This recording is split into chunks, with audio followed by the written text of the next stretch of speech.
اساسي ومزيان خص يمشي فيه المغرب.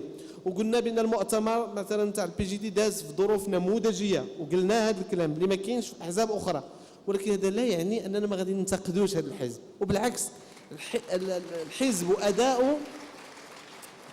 وهذا هو اللي قال السي عبد العالي، حتى انتم وظيفتكم خصكم تلعبوا وظيفه نقديه. اليوم الحزب في الحكومه وما خصوش، والحكومه والسلطه راهي صعيبه بزاف، وما تعولوش على داكشي ديال الاخلاق. راه مهم داكشي ديال الاخلاق، ولكن راه ماشي بوحديته. ولا هذوك الوزراء غادي توقع عليهم ضغوط، وغادي يبدا واحد الجهاز المفاهيمي ديال التبرير تيشتغل عندهم، سي نورمال، وهما بشر في نهايه المطاف.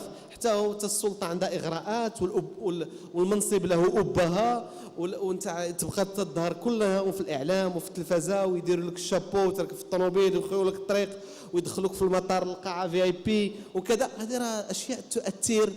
والضمانه هو الراي العام اللي كاين. تنتكلم الراي العام يبقى حل عينه، وخصو يواكب هذه التجربه بالنقد، ولا بغى يدي شي خدمه للتجربه يقول لها الحقيقه كما هي، بدون تحامل بدون تزوير، ولكن كذلك بواحد الانتباه.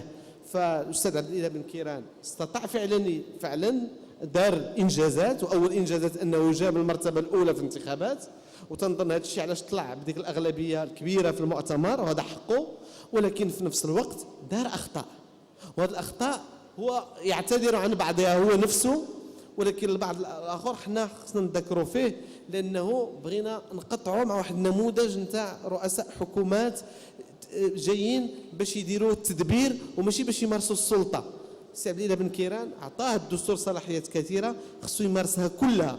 ولا ولينا دابا تنقولوا لا خصو الثقه، لا ماشي دابا، لا، راه الاشياء اللي ما غيديرهاش اليوم ما يقدرش يديرها غدا، واللي غيقدر غدا ما يقدرش يديرها بعد غدا. شكرا.